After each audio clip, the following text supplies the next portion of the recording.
Welcome back to the Hearts of Men. If you joined us for part one of why modern day relationships are doomed, you know that we uncovered some hard truths about the challenges facing relationships today. The response was overwhelming, and it was clear that there's so much more to explore on this topic. That's why we're here tonight with part two, because the conversation isn't over.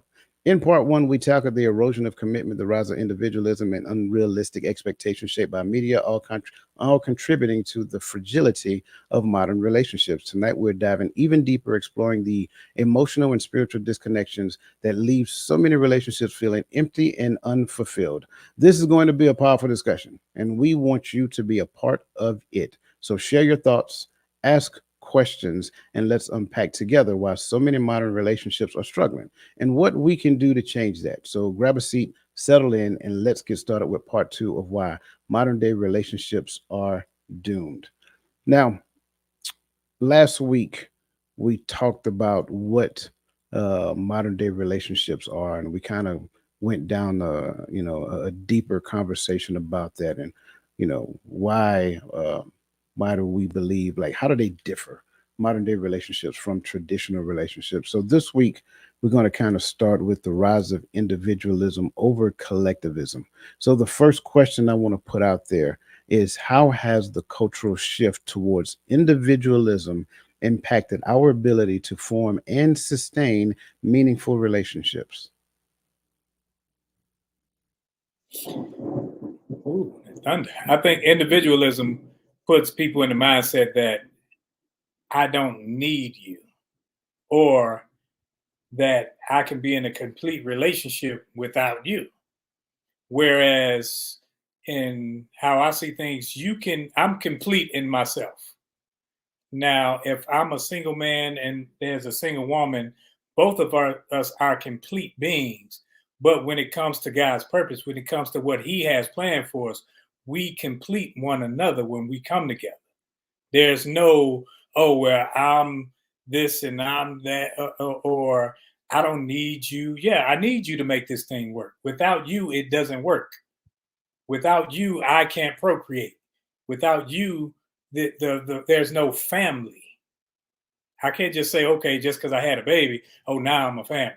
No, the family started with the husband and wife, and then branched off with them uh, little gremlins.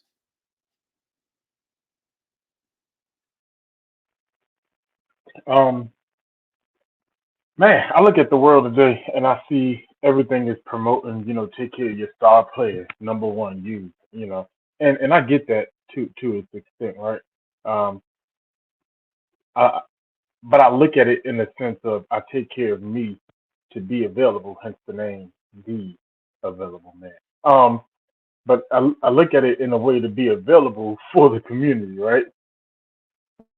Like I go to the gym so I can stay healthy for my kids. I'm almost 40 and still got little bitty days. I got to be able to pick them up without my knees aching, my back hurting, and I know, and I'm just being funny, but that's a part of me being available, and taking care of my health. Uh, Roland put up a post about self care day for men, and all of that is cool, but it's more about how I benefit those that I'm connected to. But it seems today as if it's like, well, forget everybody else and only worry about you. And if everybody else is not willing to come into your space the way you want it, the way you were set up, without no compromise to you, and I know you hate that word compromise, coach, but and then it doesn't exist. Then or push them out the way to get them X them out.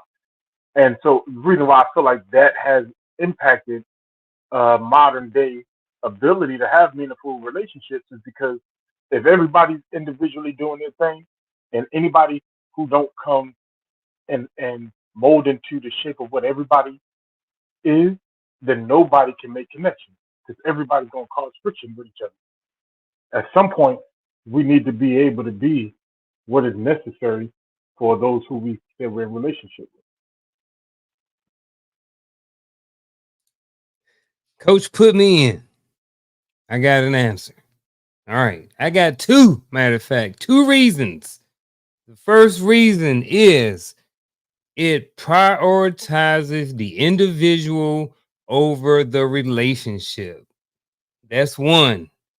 The second part is it can cause the individual to be reluctant to compromise.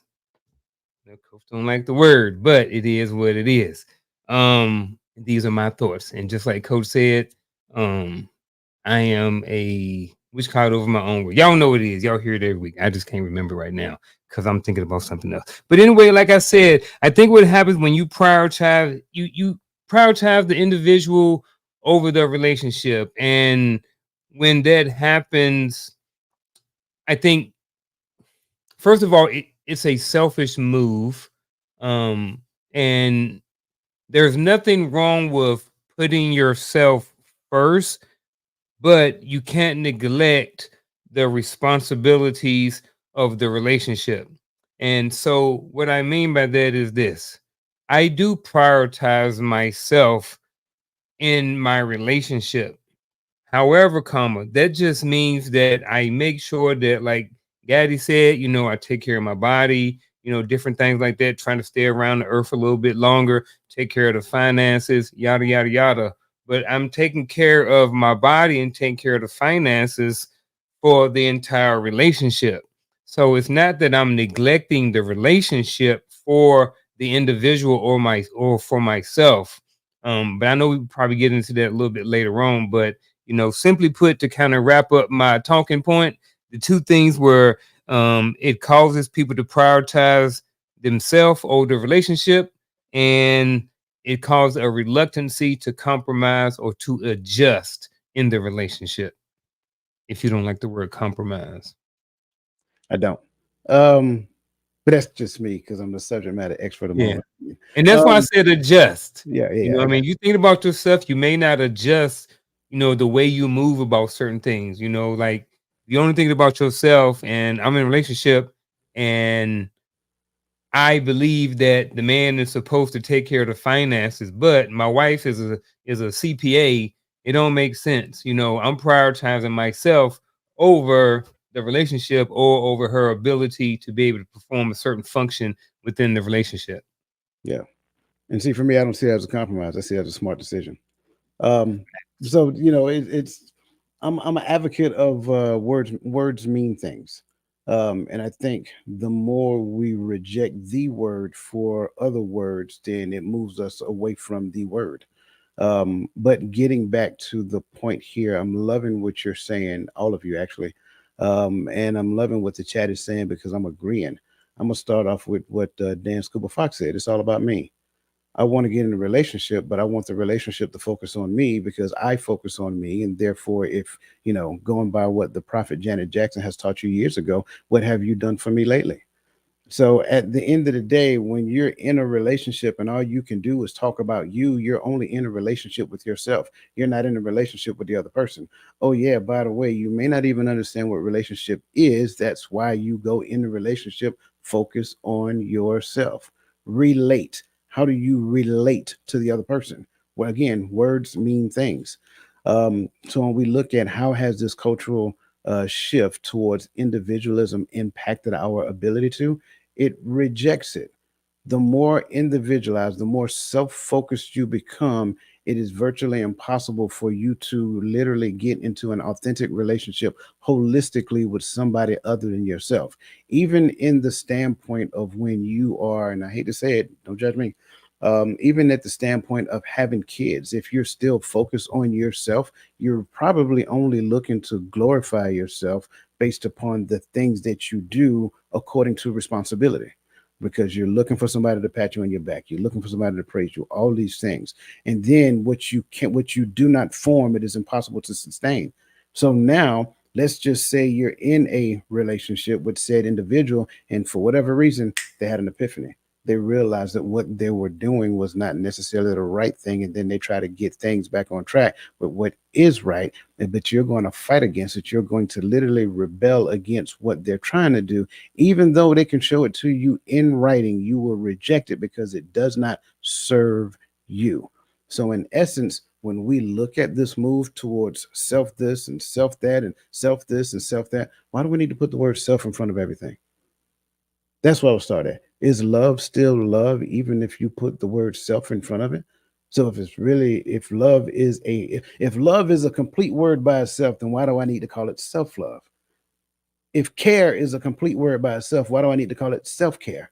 Isn't it still care? But that's what we do. We move to the tune of what serves us, because at the end of the day, we're literally just listening to what everybody else is saying and adopting it as our terminology, which is why I do not like the word compromise. No shade to none of my brothers up here, but that's just it. What is a compromise? If I am governing myself, there's the word. If I am governing myself according to a governing body that actually helps me to understand how to behave in a certain manner, is not compromise moving me outside of that behavioral status? Is not compromise moving me away from what is governing me? So that's the thing I'm saying when I say I don't like the term compromise. I get what everybody is saying, but in essence, is it really a compromise, or is it really more about making a good decision? Like, I love Garfield's example, but like I said, I'm agreeing with you. If my wife is CPA, she is going to handle the finances. I'd be a fool not to let her handle the finances, right? Those are just good decisions.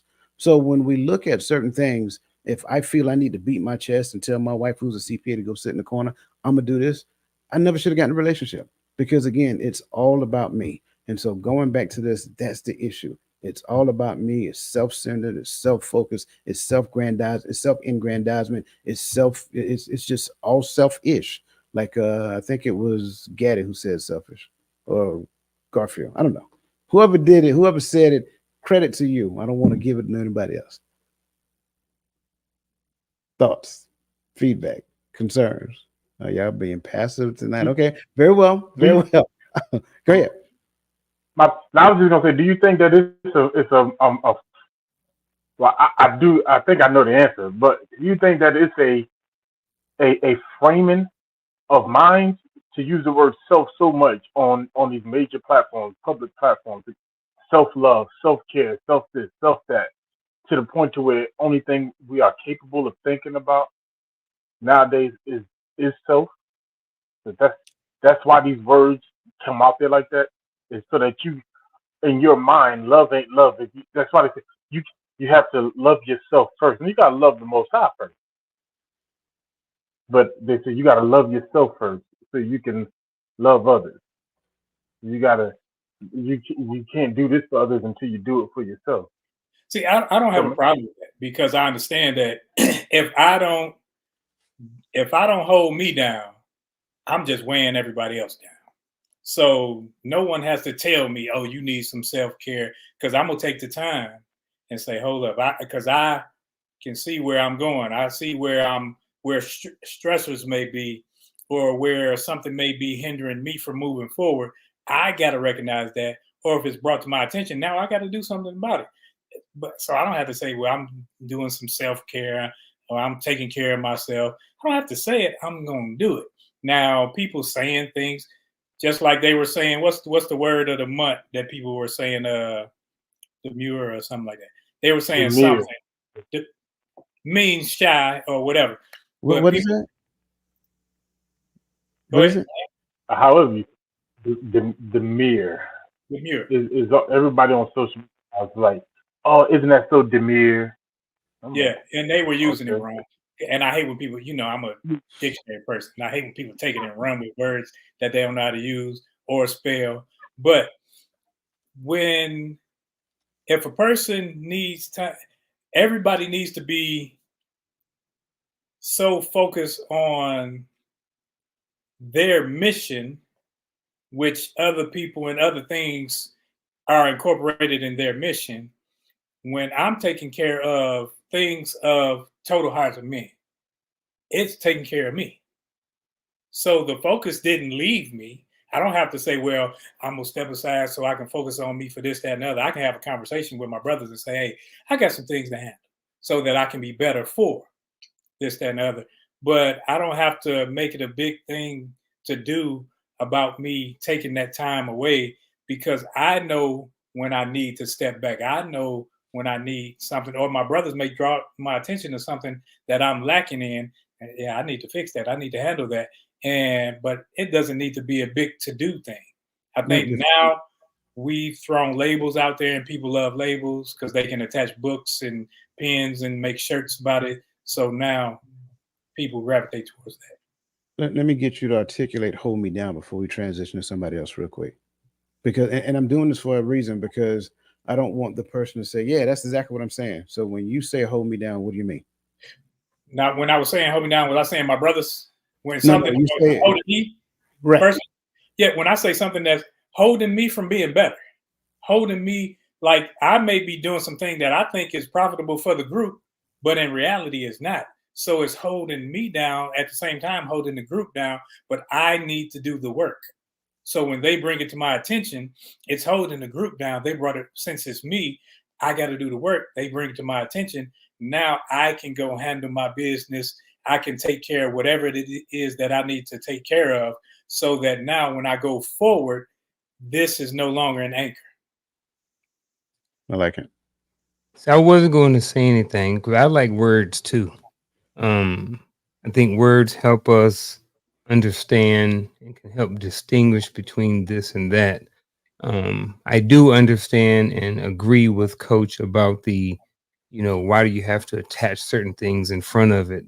I also think that sometimes when you attach certain things to it, it helps people to identify and it adds a little bit more context as to what you're talking about. So if I'm talking to someone, um, maybe a client or maybe a person, I'm a counselor by trade by day. So it's like, how do I tell somebody to um, love themselves without saying, hey, do things like self-care, take care of your things. And like someone said, when you look at someone and they're going out there to look, because they have these words and there's books and stuff in front of it, you can go and you can search self-care and you can find a whole bunch of different things like that.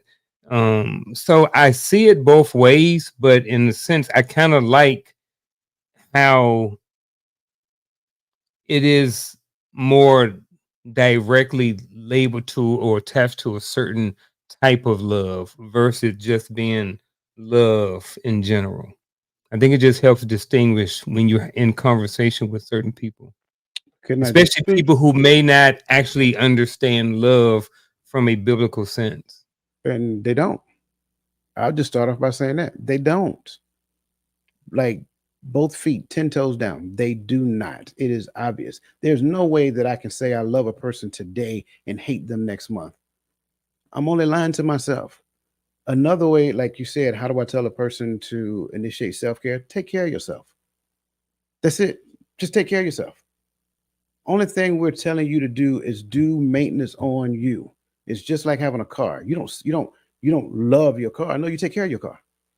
So at the end of the day, if I don't put change of oil, if I don't put gas in, if I don't take it to the dealership or whoever you take it to and get the services done, ever X amount of miles or whatever the case may be, then it's going to break down. So will you. So take care of yourself. That is all it is. And I'm not, and please don't think I'm getting aggressive with him. You No, know what I'm no, saying? no, no. Yeah. No, Oh, no, I'm not talking to you. I know you go know. ahead. I'm talking to Yeah. anybody who's listening. I'm not getting Yeah. aggressive with him, right? It's just that I hear it so often, not from him, but just from social media, people out there, self-love, self-this, self-that, self. And to Gaddy's point, it is a conditioning that is happening in real time, and you're adopting it and you're running with it ignorantly and not knowing that that's what you're doing. So what's the difference in moving the words in a different spot in the sentence? Self-care, take care of yourself. You're Perspective. moving the words around. Perspective. When I change the way I look at things, the things I look at change. But isn't it a good thing to have take care of yourself or self-care? So is it Yes, it is a good thing to take care of myself. It's so like how if I were to call you ignorant, you would take offense to it I because of wouldn't, the word. Some people because I do. understand what the word actually means. Right. Exactly. But if I said, man, you need to work on how you do this, or see how it's framed different. So self-care is framed. I like how Adrian said something about it takes the focus and puts it on me as if I am separate from this. separate from the group. I'm higher than, I'm more important. No, the importance is taking care of self, but now I want the, you know, hey, everybody know, hey, I'm taking the self-care day. If we really and truly understand, I'm sorry, Gaddy, 2 seconds. I'm on and I'm off. If we really understand the word love, love doesn't isolate; it collaborates. So the minute that I say self, it's not love because all I'm doing is focus on me. If I really understand, and I go biblically, if I really understand what it means, where it says love thy neighbor as thyself, there has to be a collaboration that happens first between you and the Most High before you can even love your neighbor. So anything that is individualized is not love.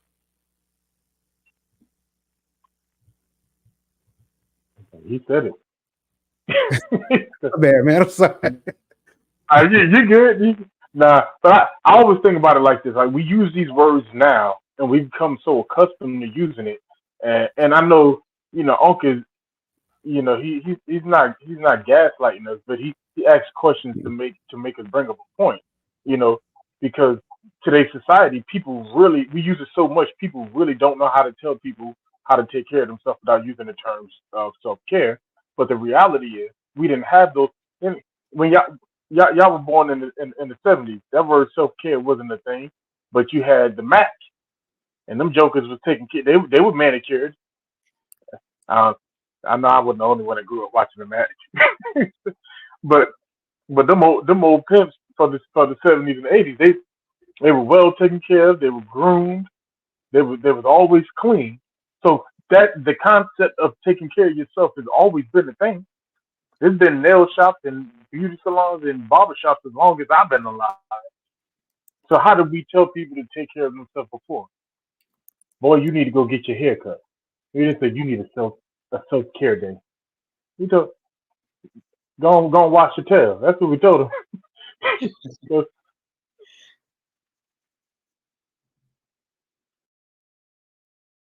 Okay, just wanted to make sure. Hey, as you guys can see, we starting at it already. So wherever you are, make sure that you hit that like button to share it. Yeah, he did say pimps. I wasn't gonna say nothing about it, but listen, we do not promote pimpalism here on I made that word up. It's Googleable, right? We do not promote pimpalism here on the Empowerment Perspective Network. All I'm saying is, yeah, but great example. I appreciate that. Okay, in regards to relationships, why do you think the culture, particularly Western culture, transitional primarily from the team of we to the team of me? Say it with your chest. Money. But I am definitely not going down. Absolutely not. Not Wow, tonight. man. We already 30 minutes in You're right. on You're right. one question. We're You're, going to you're end up right. having to have a part 6. Listen, y'all know who Adrian. Y'all know how Adrian is, man. Adrian coming in with these bomb questions, bro. I love it though. That was it. No other comments. No. I think money, status, prestige, uh, like you were saying, self-aggrandizement. It's all of that to focus on me. When you can focus on, hey, I'm out here, I'm doing this. That's why you go to any city, you see churches on every corner because nobody wants to sit under somebody else and learn and do the work.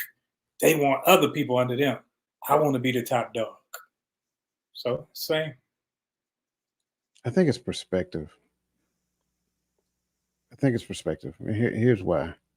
If I have a track record of failed relationships, right?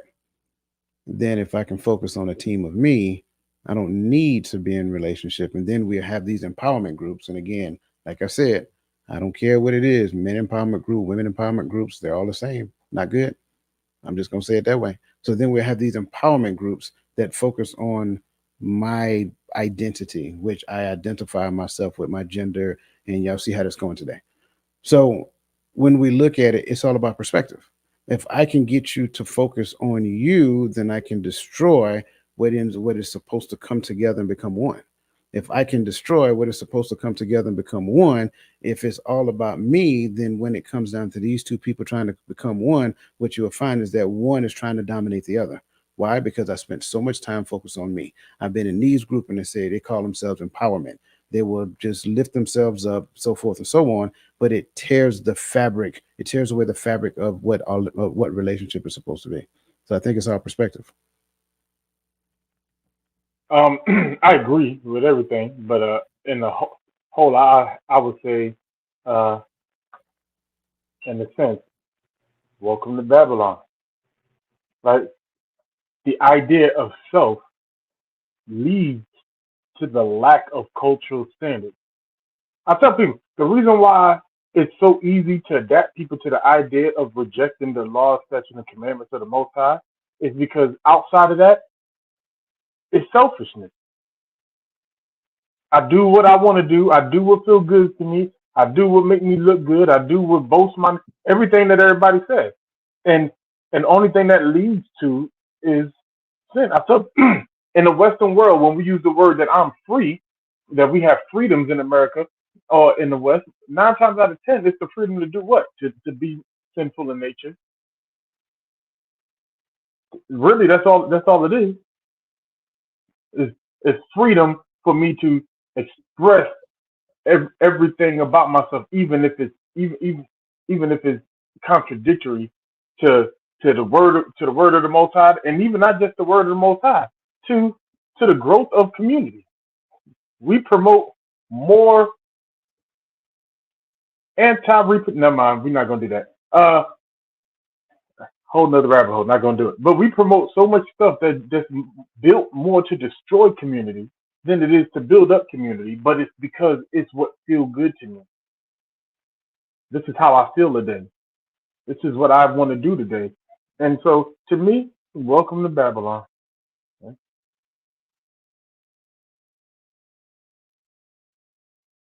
You muted, bro. Or we just singing? I was singing. Oh, You know, okay. I always feel like somebody's watching me. You know, because when you get into those feelings and like your feelings are valid, but you don't have to validate your feelings. I think sometimes what we do is we make our feelings the preeminence of whatever the relationship is, to whatever the status of it is. And I feel like this. Whereas if we were to come together and I know my role, you know your role, so you already know we can actually communicate because we're both at a point to where we know what we're supposed to be doing, and when it doesn't look like that, then it's like, hold up, we got to step back. Somebody's out of order right here. And when you're out of order, we have to, we if we both can communicate, we both on the same wavelength, we're both on wavelength, we're both thinking the same way. We don't have a pattern of that behavior that's disrespectful to one another, that belittles you or belittles me. And I don't have to lift you up, or you don't have to give me your tail to kiss so that you can feel like you're uh, feeling validated and vindicated from something that you think I've done to you. And I'm trying to articulate it to you. But since you don't understand how I'm trying to say it, now what you do is you try, well, you said this. No. See, and that's why when people don't understand words, they'll take it and they'll run with it. Well, I don't like how you said it because you used this word. Well, if you open up a book and read, or just take the time to listen to what I'm saying, you'll hear my heart and stop hearing just the words that are coming out of my mouth, like Jackie Chan said. Oh, so he holding his peace. Very good. What is the next question, please? Why does it seem cultures outside of the Western culture still value relationships and family while it seems said value is superficial at best, primarily in Western cultures? I Why do will. we I will. have superficial relationships? Um. I think sometimes why other cultures still value it, I think is a lot of it is tied into the culture and their religion. So it's part of who they are. You know what I mean? It's not separate. Whereas like when we look at black people, they're kind of different sometimes with the culture, or it's all mumble jumbled up and stuff like this. And for me, sometimes it's hard to explain. But so I won't touch on that. I know Roland probably can talk on that a lot better than I can. But I think that, when you look at certain other cultures, and a lot of other cultures that I've been exposed to, like I see that where like family is a thing, where like girls grow up and like they want to be married. You know what I mean? And like dudes want to have families. And I think sometimes over here we grow up not really wanting that. Just being honest, I didn't grow up wanting to get married and want to have kids and stuff. None of that stuff was on my radar, growing up ever. It wasn't part of the culture. It wasn't something that, people preached at us. So I think that has something to do with it. But I don't think it's superficial over there. I say it goes back to the feelings conversation a little bit because, to me at least, because I think the things that they value over in other countries, we demonize. It don't feel good to us when we look at it. We're so liberated that if you go look at these cultures that really value family and culture and all this other stuff, the way that their men and their women communicate with each other, 100 times fold different than what we do over here. You know, there's a way of living. There's some cultural standards that they are not willing to break. You know, now some might say they compromise, but and not even that, but even the children, and like it's just things the way that they set up. You know, I had a soldier one time come get his SGLI done, and he was leaving everything to his daddy. I said, "Didn't you tell me before you sat down you was married with like 5 kids?" He said, "Yeah." And me thinking I'm doing the right thing, minding his business and not mine. I'm like, man, put your wife at least 50% so she can take care of your kids. He said, why? My father would take care. If something happened to me, my father's gonna take care of the kids in her. So, but that the way I think westernized, I'm like, man, that's disrespectful. Y'all over there enslaving these women. This is the way I'm thinking, you know. But he's like, no, this is how it is culturally. So I'm gonna leave the money to the one who's gonna take care of my family if I go. But the way we look at it is, no, you better leave all that money in that woman's hands so that woman can be liberated over the man when you die. Like, but it's the way we think. And I know it don't sound good. I've been trying to think while Uncle was talking. I was trying to think about better ways of saying it, but it really just ain't. It's just the way the cultures are.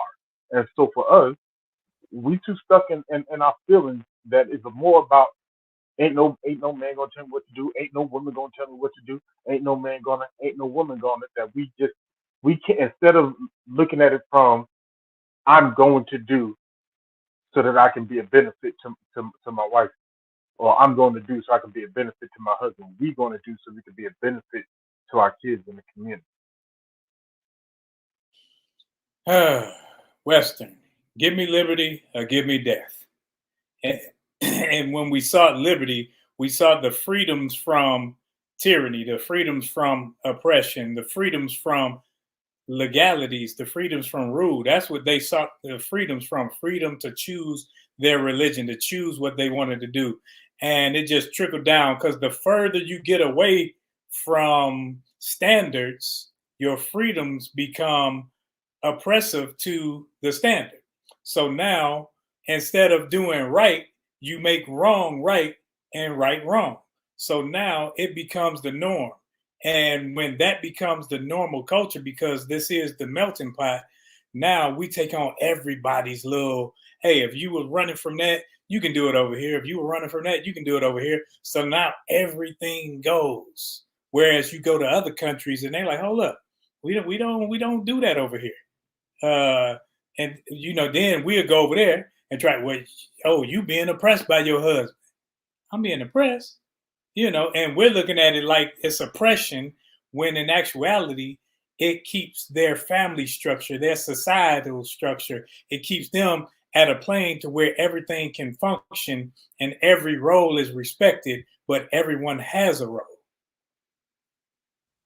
Yeah, I'm gonna keep mine simple because I think you heard it 3 different times. The reason why this is the case is because family. We don't value family the way that other cultures value family, and because we don't value family, we don't value community, and because we don't value community, then what ends up happening is that everybody's expendable because me. right? If it's not about me, if it's not focused on me, if it's not about what I want, then you know what? It is what it is. It's superficial. So we jump in and out of relationship like hopscotch. Just keep jumping. And next thing you know, before you know it, you've been in 10, 15, 20 different relationships in your entire lifetime and still get to the point of, and I don't want to call nobody name in particular, but a very well known actress in Hollywood is at the point now where she says she is ready to be married. But prior to, not so much because she was focused on me. Um, okay, moving on to the next question. For the sake of time, I'm gonna jump on this one. Why is jealousy always a problem for people in relationship and communities? Immaturity. That's why. That's just as simple. I hate to just make that answer simple, but that is always the answer. Any person who is jealous, they're immature and they don't need to be in a relationship. Moving on to the next question. As a culture, why do we eat? Why do we easily adopt or follow trends? Is that our way of supporting the culture? We so easily follow trends because of a lack of identity and just wanting to be accepted by anything that goes along. And is that our way of supporting culture? Absolutely not. Moving on to the next question. If people actually listen more than just hearing their partner talk, would that mitigate individualism in relationships and thus mitigate how doomed relationships feel these days? Good question. Yeah. Okay. Um, the catchy part of this is to identify listen. I think too many times we either kid ourselves or kid anybody else saying that we listen, but in all actuality, we don't listen to understand. We listen to hear or listen to respond. The lower end of it is listening to respond. The next higher one is listen to hear so I can respond. And then the higher form of it is listen to understand. We do not listen to understand because in most cases we have our own thoughts and ideas already formulated in our head while the other person is talking. Hence, the myth about communication happening is that it actually happened. So, if people actually listened, let's start there, okay? More than just hearing their partner talk, would that mitigate individualism? That is a start. Okay. The way to mitigate individualism is they got to reshape this thing right here. They got to reshape their mindset, not just their thought patterns. They got to change the way they look at things. They got to value family. They have to understand what, number one, what a relationship is. And I'm not necessarily talking about, a relationship to be married, just any connection with anybody else. If you have a problem esteeming somebody higher than yourself, then you have a problem with relationship. Therefore, if I can't esteem my brothers higher than me, then how do you think I'm going to esteem anybody else higher than me? These my dudes right here. These my bros. Like if I can't esteem, like if Garfield called me and I'm busy and I can't stop what I'm doing to listen to what he's talking what he's saying to me holistically, and then respond to him honestly in a way that serves him best. Same thing with the other two below us. In a way that serves them best, then I do not understand relationship. So I shouldn't even be seeking to be in relationship with someone of the opposite sex. I am only kidding myself when I say they're different. The word, the phrase, the moniker different is just an excuse that we use so that no one can judge what we're doing. Everybody's different. Sure, everybody is different ish, right? We're more alike than we are different. So if we pay more attention to our likenesses as opposed to paying more attention to our differences, then what we'll find is that if it's a principle, the principle will work for myself. It'll work for Uncle Junior. It'll work for Gaddy. It'll also work for Roland. But because we're different, what I'm doing is making an excuse before I even get it started because I'm letting you know up front, I'm not going to put forth any effort of what I tend to call sustainability, work through it, do whatever it takes. And then next thing you know, breaking up, divorce, all these other things that sever becomes a viable option day one.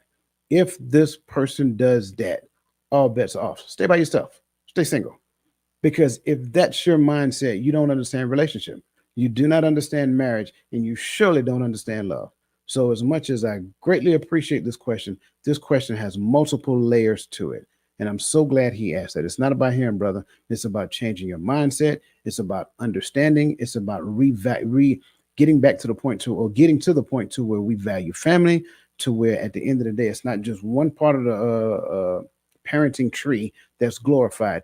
It's both parents being viewed as equal. Love honor thy mother and thy father. I know you did, bro. I know you do. That's why I say I love your questions. Honor thy mother and thy father, not how I feel about what they went in there. That's their relationship. Stay at your mom and daddy relationship. They ain't got nothing to do with you. Do you want your mom and daddy to get in your relationship when you messed over little Johnny or Tamika? Come on, man. It's ridiculousness. Okay, I'm off my soapbox. Moving on to the next question. Let's jump down to the influence of media and unrealistic expectations. Okay. How has the portrayal of relationships in movies, TV shows, I know somebody's going to talk about Bill Cosby, and social media shaped our expectation of love and partnership? Man, I remember we used to watch the Cosby Show. Since you said it, I'll bring it up.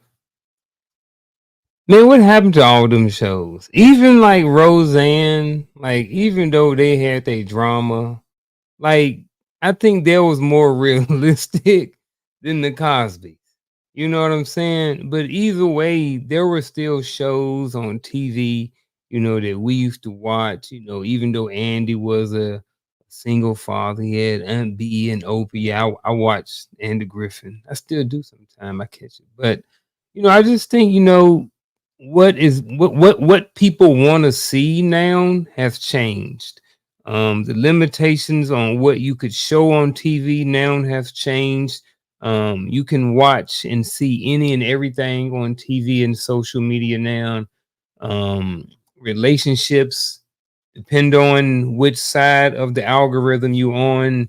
All you see is trash. You see single mothers. You see, Pookies and Ray Rays, and you see these negative shows that don't do anything but feed into the destruction of the nuclear family, right?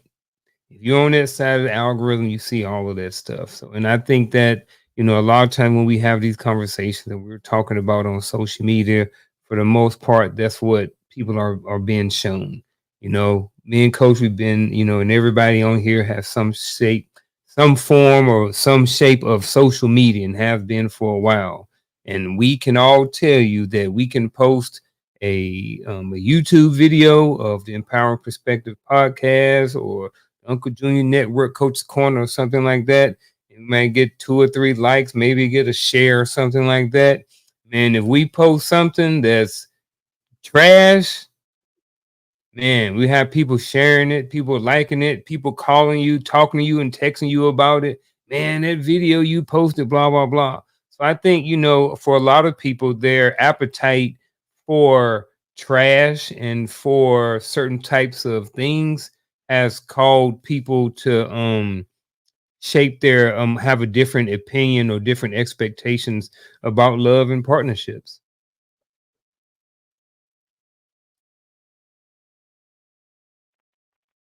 I go.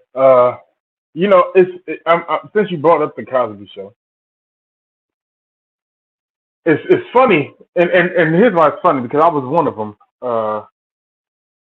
We've always been critical of modern TV shows, but not critical of the Cosby Show because he put the idea of being educated and black, you know, into the minds of a different generation.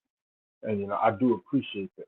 What that the fact that we can become something other than whatever we saw around us. We could be doctors and lawyers because that's what they were in the end.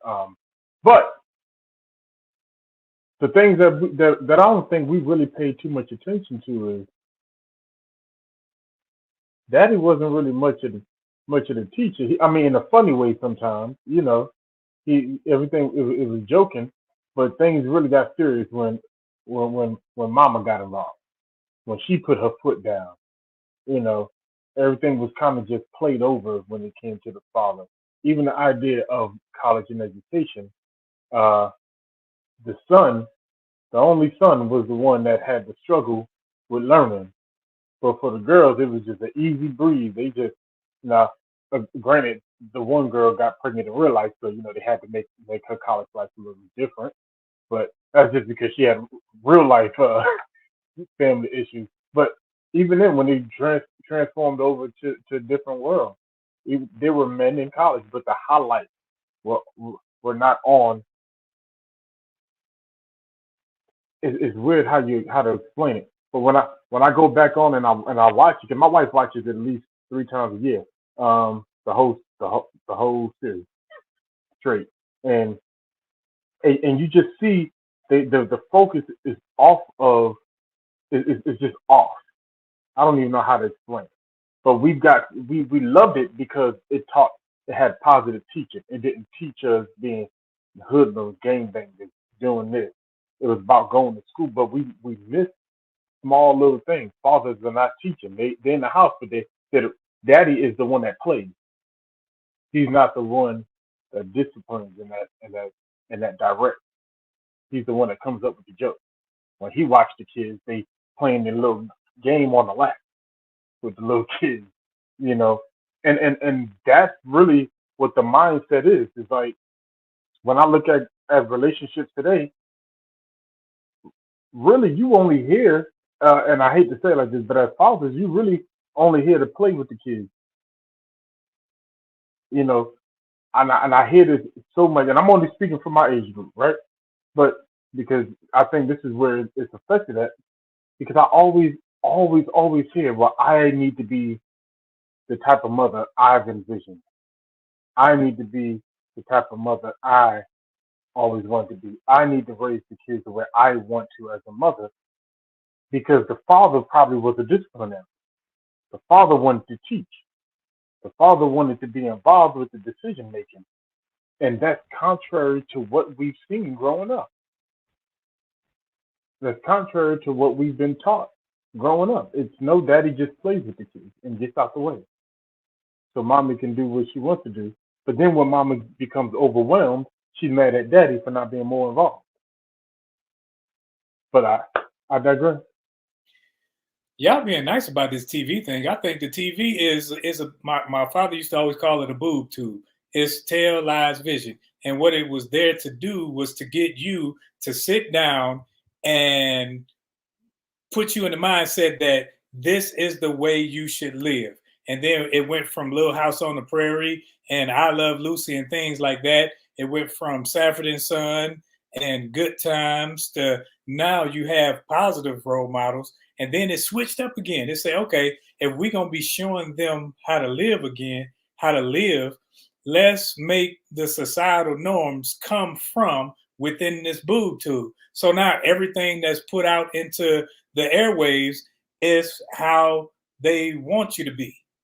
And then you start emulating those people. Real Housewives. You start treating your mate like they treat them. You say, oh, I'm supposed to have this and neck rolling and all that. So now that becomes the norm. All the attitudes, and it's always the negative stereotypes that get pushed the most. And anything positive, they're going to take that off. They'll put that on at night. But those positive things, it won't happen.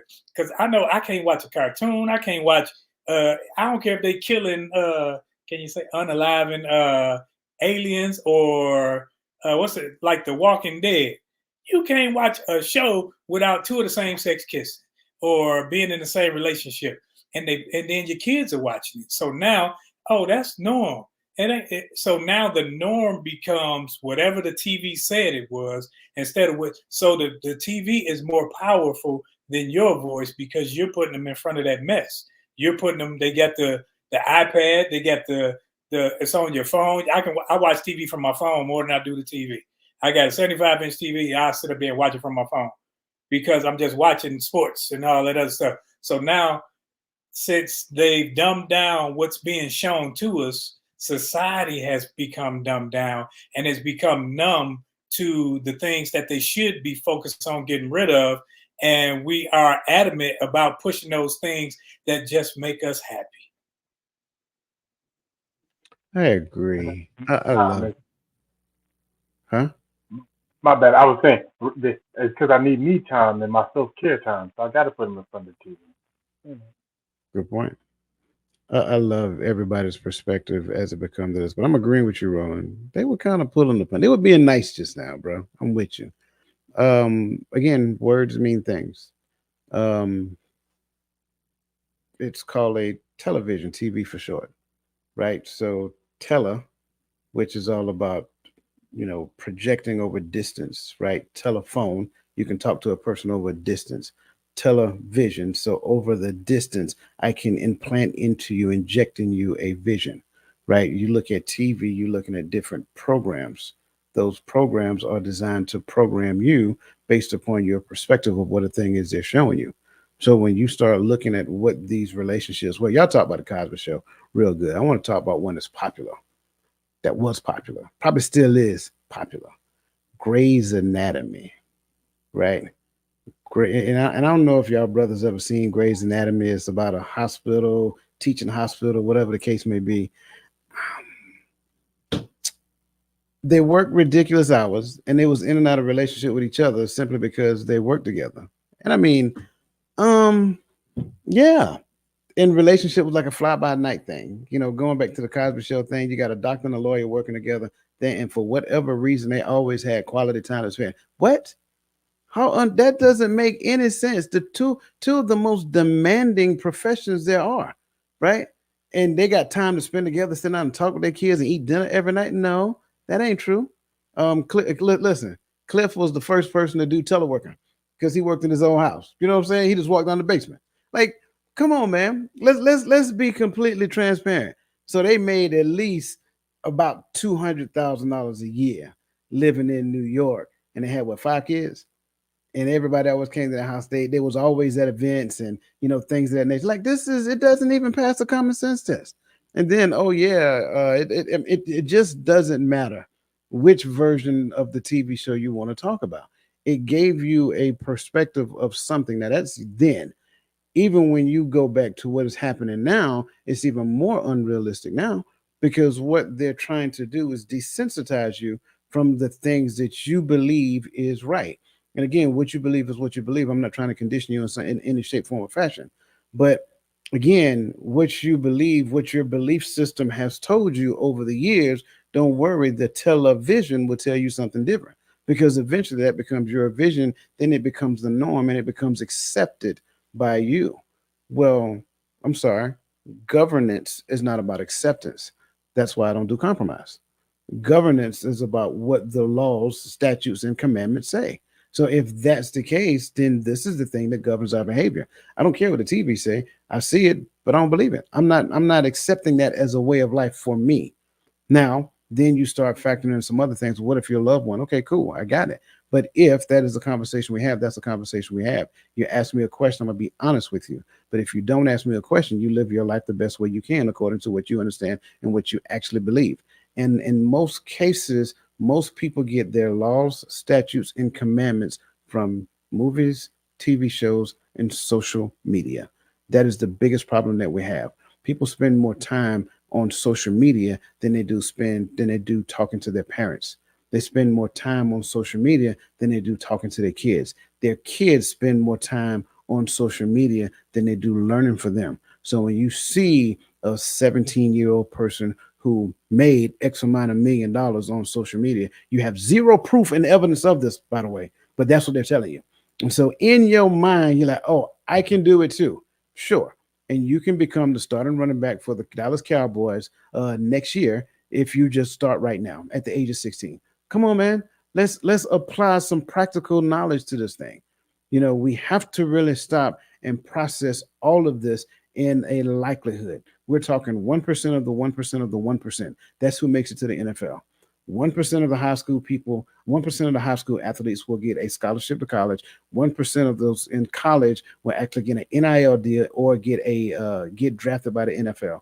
And then 1% of those people can actually walk on because they didn't get drafted. So 1% of the 1% of the 1% will actually make it. But yet we will look at TV, we'll buy into the hoop dreams because you got people like LeBron James, who was like is a phenomenal athlete who goes straight from high school directly to the pros. And little Ray Ray can do it too.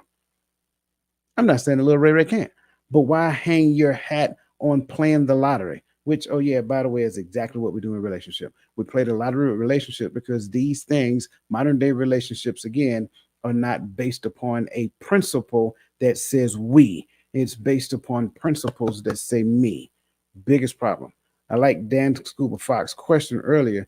It was all about should we accept honest feedback? Yep, I agree, bro. We should accept honest feedback. But here lies the problem. We live in a world that if I be completely honest with you, I run the risk of offending you. And oh my goodness, we would rather walk across hot, cold, bare feet before I offend somebody because I want you to like me. That's the problem. That's the biggest problem. People won't give honest feedback out of fear of offending somebody and them not liking them. And then in most cases, the person who needs the feedback, they're conditioned because the first thing that happens when somebody else tells you about you, that ain't me. I'll never do that. I don't know who you're talking about, but you ain't talking about me. So that's like all of this is the thing, right? So when you have these things happening, you're trying to help people by sharing observation, right? This is what I've seen, and it automatically becomes like fighting a hyena. Doesn't pass the common sense test to me. Okay, hey man, y'all be getting quiet. Appreciate you, appreciate you. Okay, moving on to the next question since we got the. All right, what impact does the constant exposure of curated, perfect relationships online have on our self-esteem and relationship dynamics? Oh man, that's pressure right there. I think I think for some people it can cause a certain level of pressure. When you look at the perfect relationship and you look at the perfect wedding, some people may see spending 50, $100,000 on a wedding. I think just recently there was a guy who I think they had charged 250 or 450 for people to come to their wedding, and he was shocked with 450, and he was shocked that no one attended the wedding. So they were out there on this journey looking for this perfect relationship or this perfect wedding, and there is no such thing. There's a perfect relationship or perfect wedding for you. You know what I'm saying? But a lot of times these people are going there with these egos, and they're trying to show off to everybody else. And at the end of the day, a lot of these people are getting divorced anyway. So I think that when it puts a lot of pressure on people to try and achieve this utopian or this perfect type relationship or a certain relationship dynamic. This is how you're supposed to be, this is how I'm supposed to be, yada yada yada. And they look at someone who they may see as having the perfect relationship dynamics, but what they forget about is that they're only seeing certain clips or certain portions of the relationship, especially when it comes actually anybody's relationship. Unless you're around these people all the time, like you're just getting snippets. When you go on Facebook and social media and these different platforms and you seeing these people, you're only seeing a small clip of their entire life. You're seeing a matter of seconds of their entire life. These people are married for 24 hours a day, and maybe some of them let you tune into their life for an hour or two here or there on a podcast or something. But for the most part, you're only seeing a very minute portion of that relationship. So when you see, how many people were super happy when Ben and J-Lo got back together. And it was like, oh man, they get back together. Oh, they're like the perfect couple. She's so beautiful and he's so handsome, and they're successful and they have all this money, and they're divorced again. So um that's my 2 cents.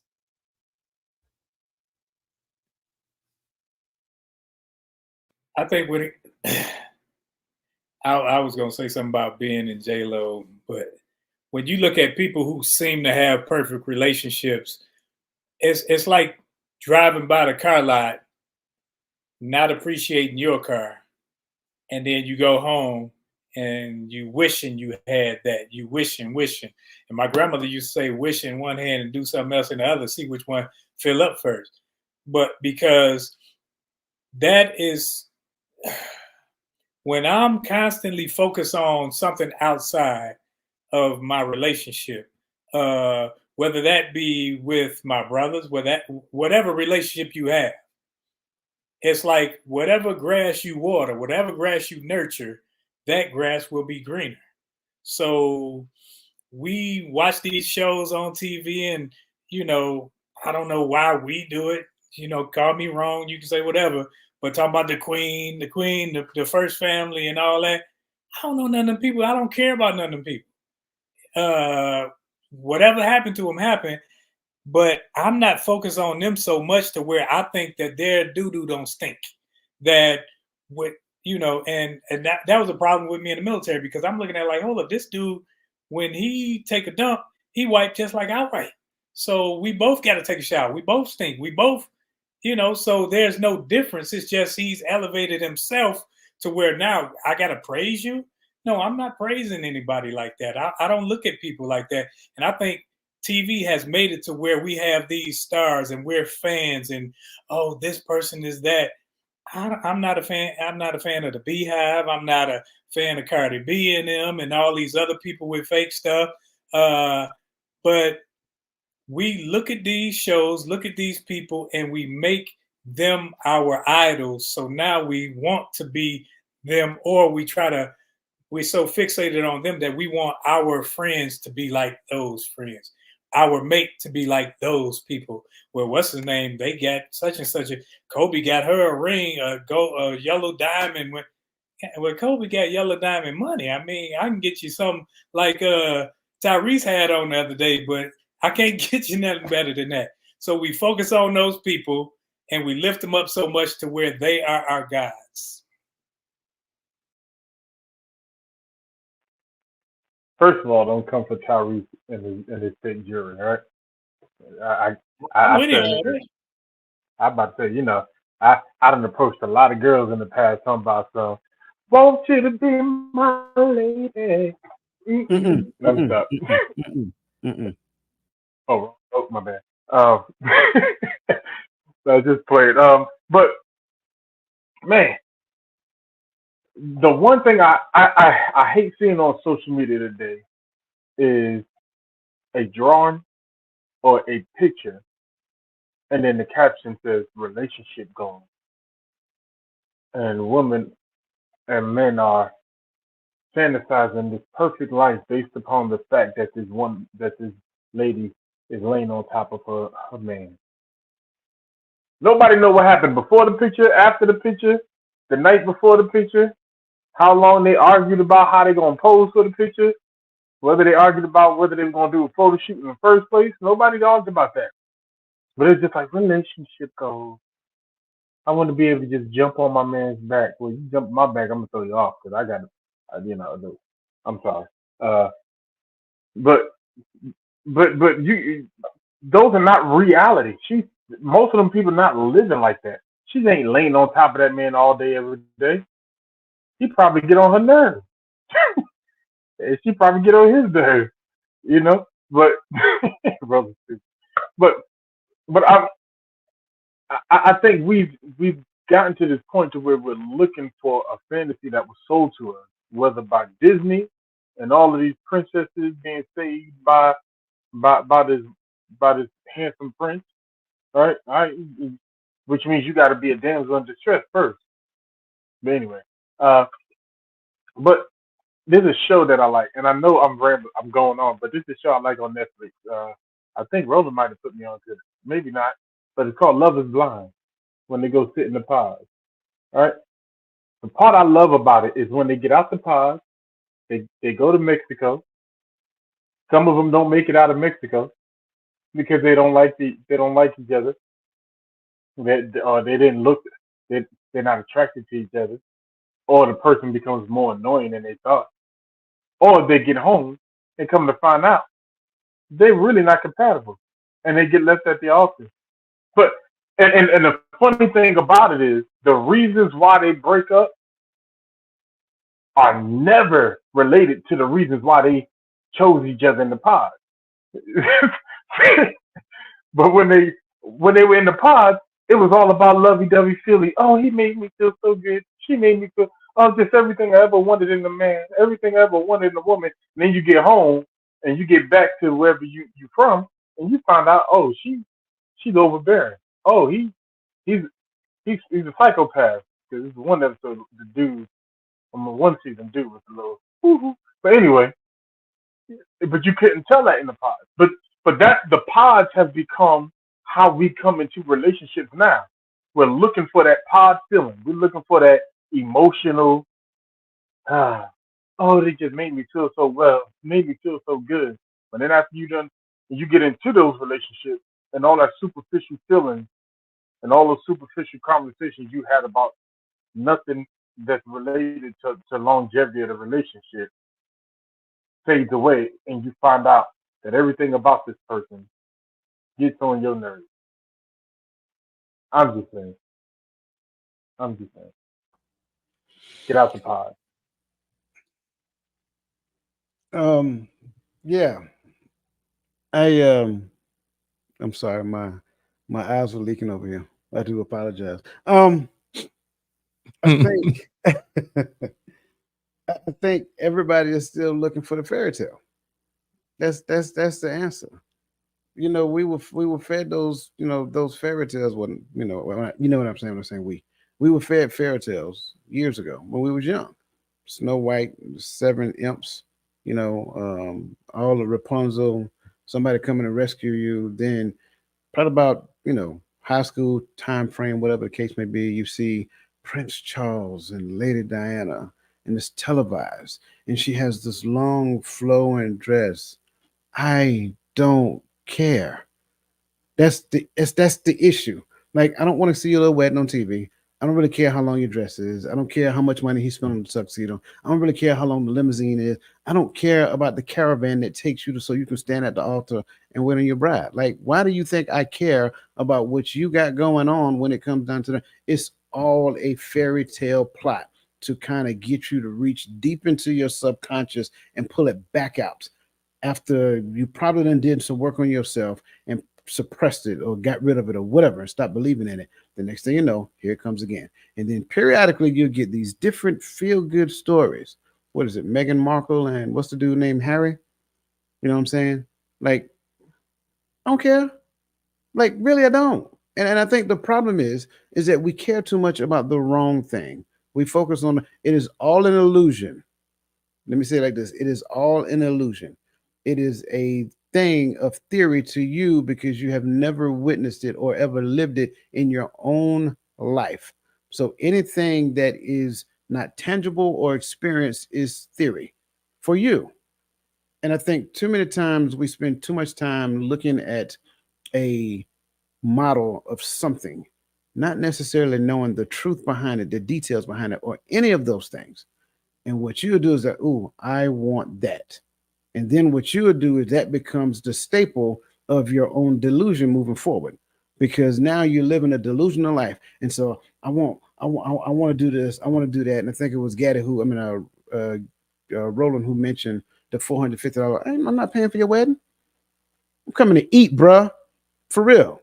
Show me where the reception's at. I'm gonna skip the ceremony. Let's go straight to the reception with a chicken. I'm just, I'm joking, but I'm being serious, right? Why does it make sense that somebody pay for your wedding? Like, where did you think this up at? How deep in the bottle were you when you came up with this concept and think that everybody else was going to pay for your ignorance? That is the most ridiculous thing I've heard. We make stuff up and then we try to pitch it to people because that's the world we live in. The world we live in says that I can go in my think room and come up with something and then I can pitch it to you. And as long as I get enough people to believe it, voila, you'll pay for it for me. And that's what, no, it doesn't make sense. Like, why in the world should I pay for your marriage? Because you're trying to live a marriage that looks just like, I don't know, something you've seen on TV, something you've seen as a little kid, whatever the case may be. It makes little to no sense. And then you end up having this concept because the words have been given to you, right? And I did this then. I was a little disappointed in the response, but it is what it is. The words have been given to you. And we talked about it before. Happy life, happy wife, right? The wife, your spouse is your better half. No, no spouse is no better half. You are a half that makes up a whole. That's the answer. Like, if you look at the yin and the yang, that's a perfect depiction of it. Like one is not bigger than the other, one is not greater than the other, but they fit together in unison perfectly to make a perfect circle. That's what it is. But if you're walking around thinking that, oh, my spouse is my better half, sorry, you're subject to that mindset and everything that happens afterwards. And you have just submitted yourself to that. That's the issue that we're seeing. That's the concept. That's the notion, right? We joke about it, in conversation, bruhs, you know, because we're joking with one another. But I really don't believe, and I know all three of these brothers are married, and their wives, they're my sisters. But I really don't believe that they believe that their wife is their better half. I believe that they both, all three of them, believe that we are both equal parts of this unity that we actually have, because that is the truth. Can I add to? Yeah, man. Um, this is called the Hearts of Men podcast, right? So I'm gonna share some heart stuff. As a coach and as a leader in the military and stuff like this, run across a lot of men.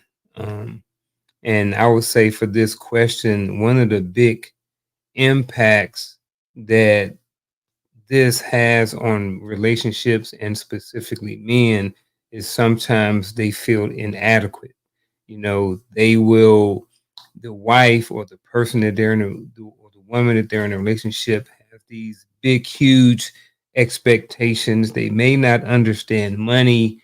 And they're like, this is what we need to do. We need to spend our money on this. We need to spend our money on this.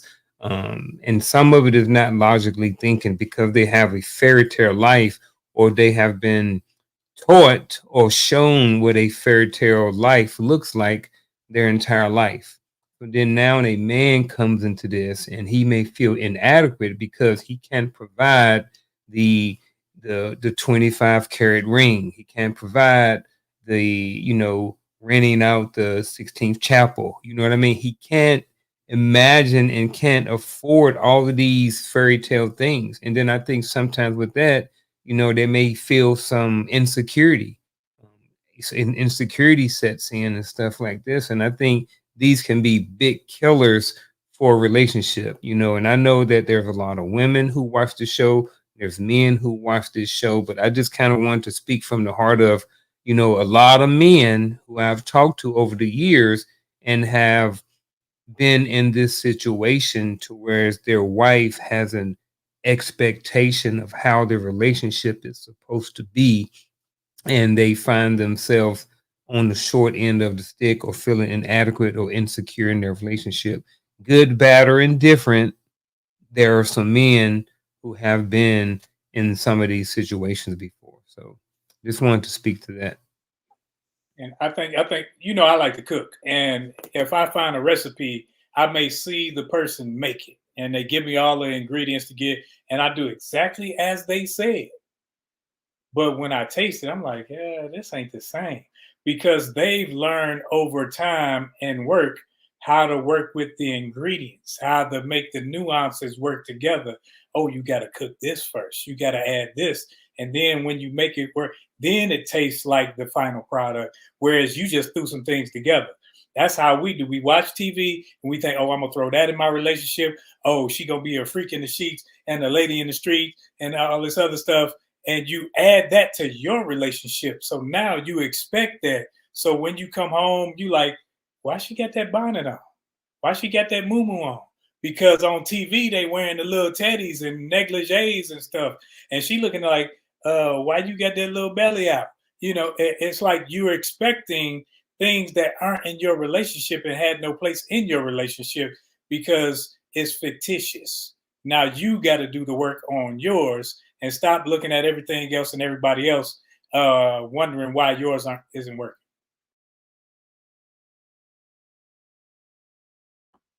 Yeah, I agree. And again, it's not, and I want to make sure that I'm clear when I'm saying it because I love what you guys are saying, especially Garfield. On the other side of that, before they get married, they just ain't gonna do it. That's where we are right now. And pay close attention. It is blaring. It is glaring, and it is obvious. For those people who are married and then come to that realization at a later point in time, sure, they feel inadequate, they get a little frustrated. You ask them what's wrong, they're sitting by themselves because they're thinking, they're trying to figure some stuff out, right? But then on the flip side, for those who have not been married, they're not going to do it. They're not going to subject themselves to your will. You're not God. And that becomes the biggest problem. So, just being transparent. I know it does not nope, not doing that. No, I know it doesn't feel good. But at the end of the day, it is what it is. Moving forward to the next question. So tonight's topic is why modern day relationships are doomed. And my goal is to stick with that all the way through, so that we can actually get finished with this. I'm not going to change the narrative tonight. Um, Moving forward to the let's go to emotional intelligence, the decline of emotional intelligence and communication. In what ways can poor communication habits, such as avoidance or passive aggressive, undermine the foundation of relationships? Of a relationship, I'm sorry. Man, I don't know how many times over the last couple of years we have talked about communication or effective communication. That is one of the baseline things that you need to have in your relationship in order for it to have some level of success. If your communication habits suck, and you have avoidance or you're passive aggressive or many of the other things that are talked about all the time that you could be that is contributing to your poor communication, like it's not a good recipe for success in a relationship. Like if you me and Shell was talking about communication earlier. Um and at the end of the day, she's very soft spoken, so sometimes I have to ask more than once, and because she's very soft spoken, or we may be at a restaurant and someone may have to ask her twice, and the thing about that is your communication, your delivery, your communication to the other person is only as effective as it's being communicated. If the other person can't hear you, they can't understand.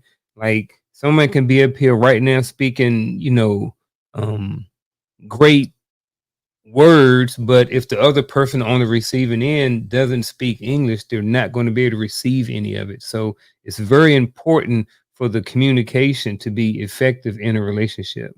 And if not, it's like I said, it's just a recipe for a disaster. So, um, recipe for disaster. When I'm reading this, I can't stop asking myself why do people use avoidance and why do people use passive aggressive uh, tactics as their form of communication when it comes to complicated topics in a relationship.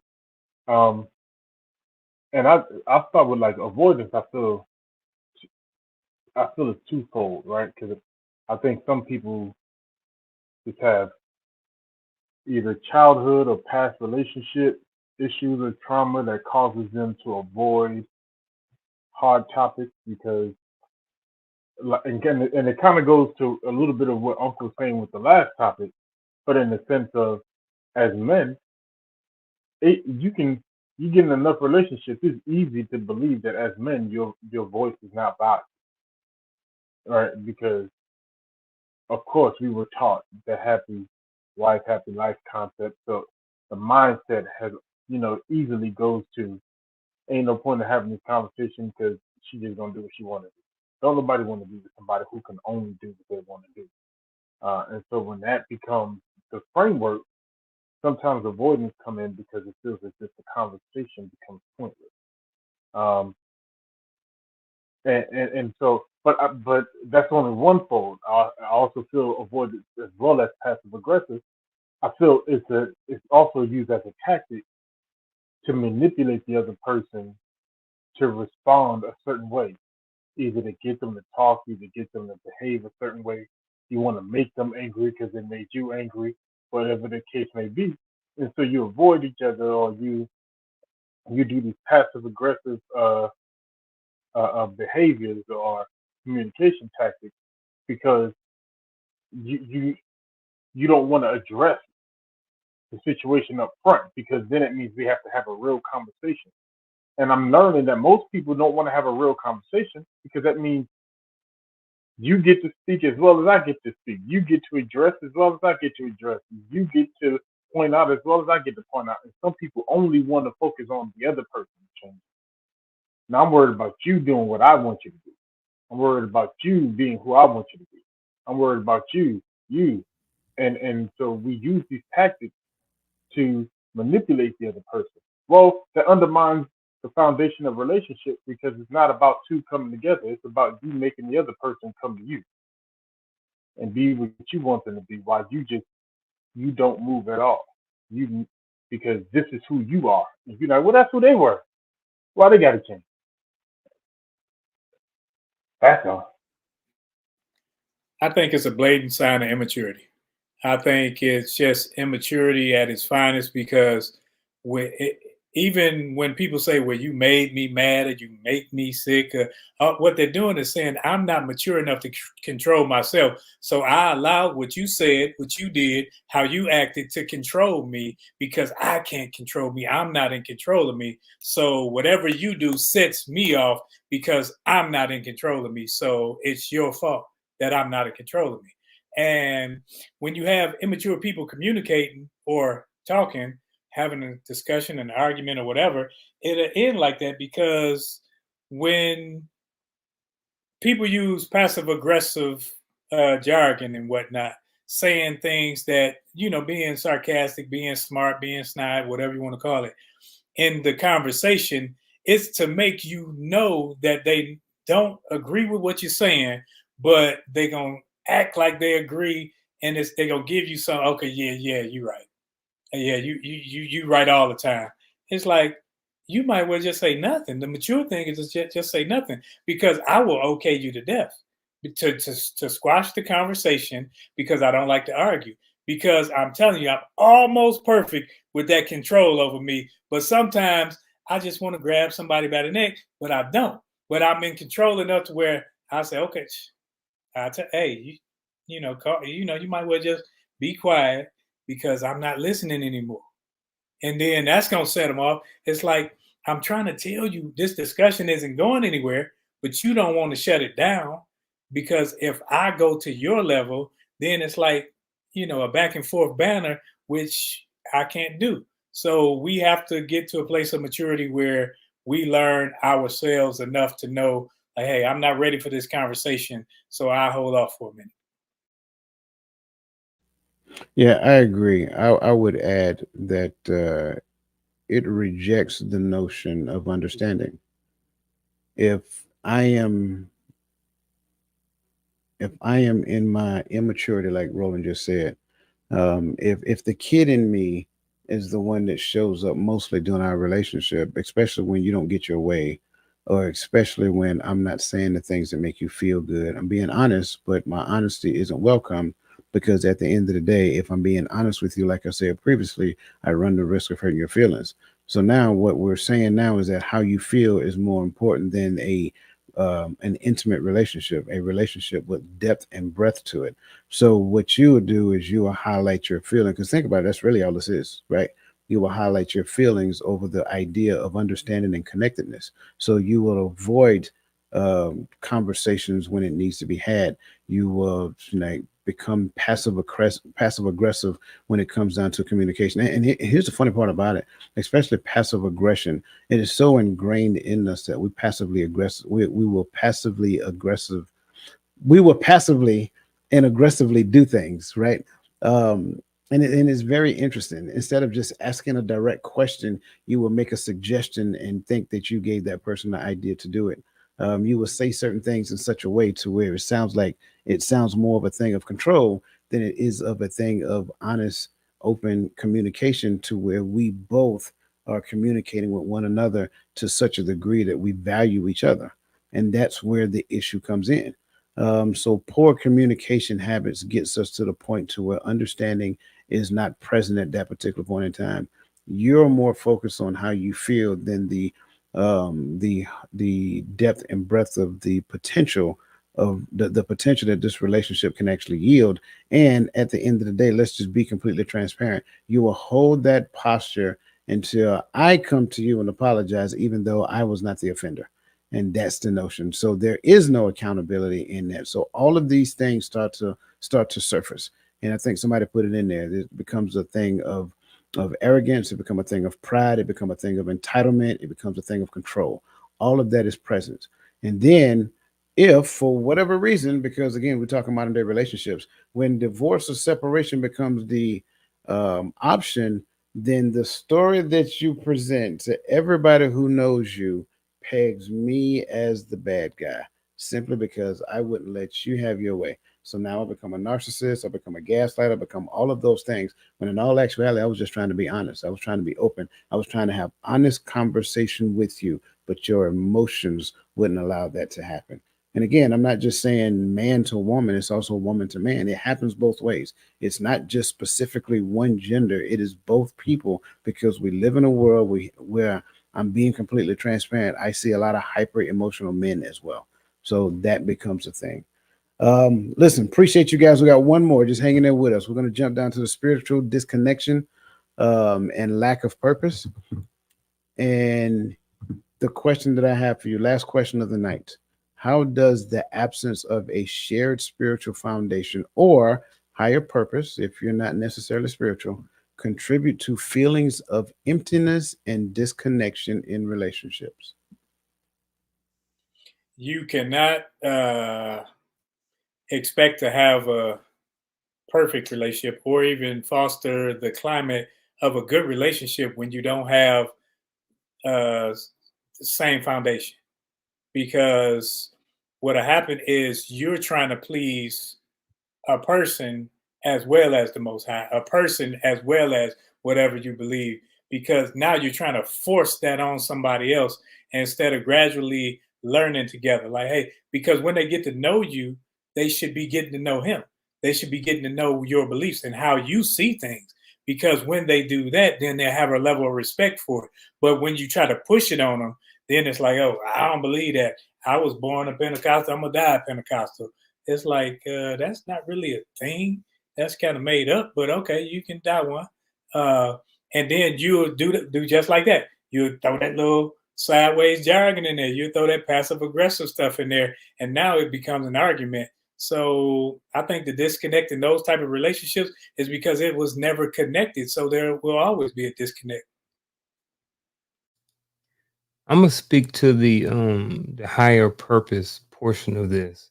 Um Many times we've on this show we've talked about the relationship being the number one, or being the target, being the most important person in the relationship. So when you put the relationship first, that takes away the individuality. So, but if you do not do that, then what you have a lot of times is people focusing on themselves, right? Like we talked about earlier, self this, self that, right? So now you have two people going their own route, right? Because they don't have a higher purpose. And just like a lot of people, most people don't like being alone, especially when you're in a relationship. There's no worse feeling than being in a relationship and feeling alone. Well, when you have two people that are constantly focused on themselves, at some point, that's when you start getting that emptiness and you start feeling that disconnect with inside of the relationship. So when people are not focused on that, you feel the disconnect, you feel the emptiness, and you feel a whole lot more that goes along with that. That's when the arguments come in. That's when the all of the other stuff, the condescending remarks, the sarcasm, the neck rolling, a lot of these things come in, and some of these are just behaviors that come along with the emptiness and the disconnect in a relationship.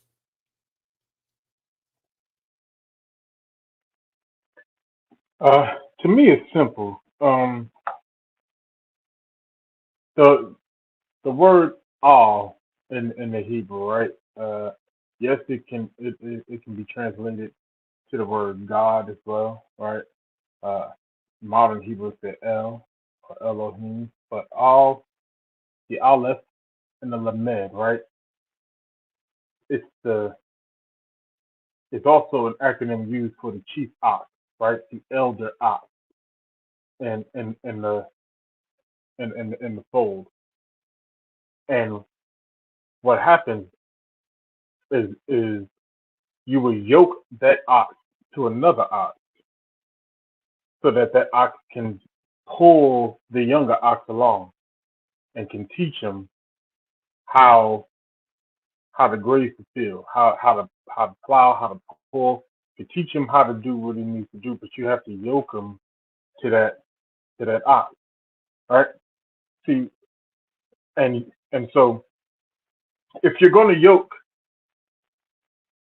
two oxen together to the elder ox, that elder, that all, they have to be the same size, ideally, right? Because you want them yoked together so that they can move together, so that they can plow together, they can learn together, they can grow together. Well, the all, that chief, that elder ox, the all, remember the word is also translated in English to the word God. Well, if we're not yoked to the same all, to the same God, and then we start pulling, we start we we're not pulling in the same direction. If we're not going in the same way, we're doing two different things. Your all is doing one thing, and my all is going another direction. And so that's kind of what happens when we don't have a shared spiritual foundation or higher purpose, is that we're yoked to two different things going in two different directions. Uh, and then it builds up with frustration. And like Roland says, there's no connection. Uh, there, there can't be no connection because we're not connected to the same source.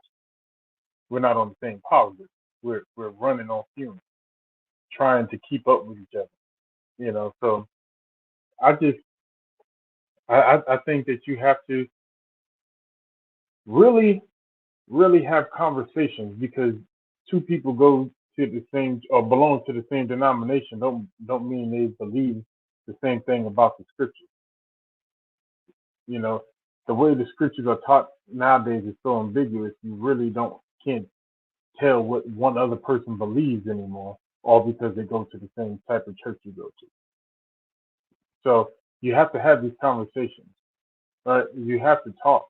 You have to sit down? How do you view a man according to the scripture? How do you view a woman according to the scripture? How do you view family according to the scripture? I think these questions are important because we can look at this, because we teach this in the church, that me and you can look at the same scripture and get two totally different things. I thought it was one Bible. I thought it was one scripture. It means the same thing. But anyway, uh, but that's why you have to ask these questions, so you know that you have a shared foundation and that you're going the same way. For the sake of time, I think when there is an absence of a shared spiritual foundation or higher purpose, I will focus on the higher part, because a higher purpose really does come from a spiritual foundation in most cases, and in some cases, not so much, but they do have a higher purpose, which simply means that they have they have a belief in something bigger than themselves, and because they have a belief in something bigger than themselves, they'll willfully and willingly sacrifice themselves for the higher purpose itself. So if we both have that same sacrificial idea, sacrificing ourselves for the higher purpose, and we're doing it jointly together, then what ends up happening is that we feel fulfilled in what we're doing. Well, when that does not exist, I am looking at you sacrificing for me. And if you are unwilling to sacrifice for me, I do not feel a connection with you. And if I do not feel a connection with you, now I feel empty, and I feel like you don't like me, you don't love me, you don't do this, you don't do that. So again, going back to what we talked about earlier, it's all about me because I do not have a higher purpose. I do not see something bigger than myself. I see it all about me. So that becomes the issue, just to keep it short and keep it sweet and in a nutshell. Listen, I greatly appreciate you guys staying with us. I know we went a little over tonight, But again, this is an important conversation because the idea is to create a holistic awareness.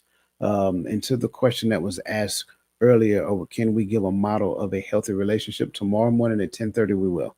But this one is all about creating a complete understanding, a complete awareness about why modern day relationships are doomed. Because I don't think we spend enough time talking about it.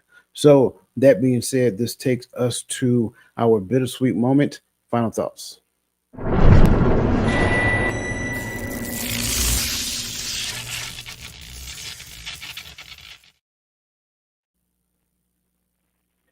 For me, I think all of this is simple. Get purpose driven behind what you're doing, right? And let the purpose be from the scriptures and from the Most High. And I think when it comes to relationships, it's it's harder to be doomed in your relationship if you are following after the pattern and after the mold and after the purpose of the Most High. And when that's the goal, everything else that we do will fall into place. I'm not saying it'll be easy, but it'll come together in the end. That's all I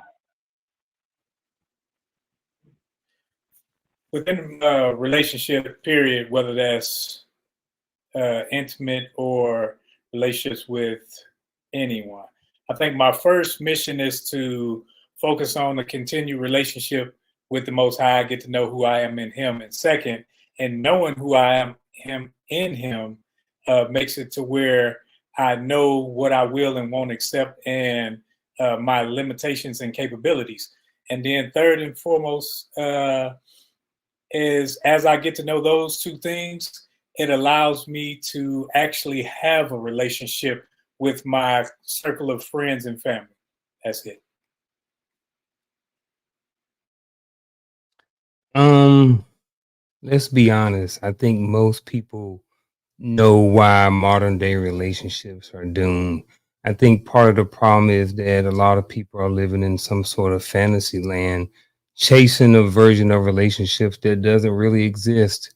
I think part of it is we have lost some of the art of commitment, accountability, and also understanding that relationships actually take work. It's not something that's always easy. There's ups and downs that um, go on in the relationship. I think everyone wants to benefit, but that not everyone is willing to sacrifice or compromise or heck, even understand their role within inside of the relationship. I think part of the me, like we talked about earlier, the me first culture, or it's all about me, or the self culture. I think some of that is destroying the foundations that kept the family strong, um, or even keep relationships strong. I think that you can't really have success in a relationship unless you're looking um, for an escape every time things get tough, because those things are going to happen. So I guess I would ask yourself, you know what I mean, anybody who's out there who's single or struggling in a relationship or something like that, you know what I mean, are you willing to do what it takes, you know what I mean, for your relationship, or are you part of the reason why modern day relationships are doomed?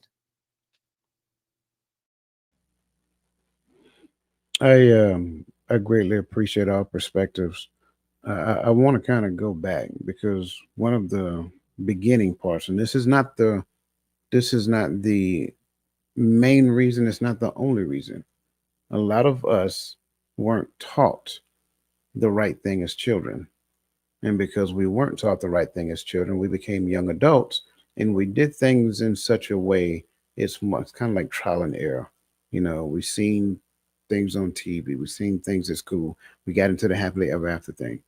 And then through trial and error, we went through some pain, some hurt, some heartache, whatever the case may be. And those things kind of made some people calloused. And when you get calloused in relation to relationship, you will have that notion that if this, then that. Hmm. If this, then that. Well, that's not a relationship. That's a contract, right? That's kind of like the conditions. If the conditions are set for this, then this is what the action is going to be, right? There is no reconciliation. It Written, it is written in from the beginning that if this person behaves like a human, then I'm gonna quit. If this person acts like a human, then I'm gonna quit. And then you agree to those terms in the beginning of the thing, and you'll call it a relationship. And then we follow the world system of what marriage looked like, and we'll talk more about this tomorrow. But then the world system of what marriage looks like does not fit what the true intent behind what marriage is. And so, because we're governed, or we believe we are governed under the world system of marriage, we adopt what the world system says that we can do with marriage. And that becomes the notion. The issue behind all of that is that most of us never matured into the space to where adulthood says that I am healthy, I am ready, I am prepared for a relationship. So we get in relationship with another person and still expect that other person to take care of the child and me. That's one of the biggest problems. So you have entitlement, you have the pride, you have the arrogance, you have the control that exists in the space of relationship. So all of these things reflect what we see today in the modern day relationship because it's not governed by a higher principle, right, which says what relationship is supposed to be, and it governs the behavior of both parties in the relationship, not the controlling nature of either party. It's not governed by a shared vision, and it is self-focused. So those three things become the de facto pathway to the devastation that results when this bomb gets to ticking. So we got to get to the point to where we're teaching the right lessons. We as adults, especially us Gen Xers, we got to be honest. We taught some things wrong. We got to go back and be completely honest so we can help the younger generation understand relationships better. And that being said, that's my final thought. Listen, greatly appreciate you, value you, everybody in the chat, everybody who is listening, everybody whatever platform you're on. Listen, tomorrow morning, 10:30 a.m. Eastern Standard Time, right here. We're going to be talking about reframing the image of relationship, and that is all about understanding what it means to become one. So that being said, make sure you check the show notes. Show notes, you'll find your free download, and become a part of the community where conversations like this happen on a consistent basis, not just on these platforms, but in the community chat where we tend to ask each other questions, send uplifting information, so forth and so on. So that being said, listen, you guys have a great rest of your evening. If I don't see you tomorrow, have a fantastic weekend. If we see you tomorrow, I'm gonna tell you the same thing at the end of that show. Listen, let the best version of yourself be a blessing to somebody else.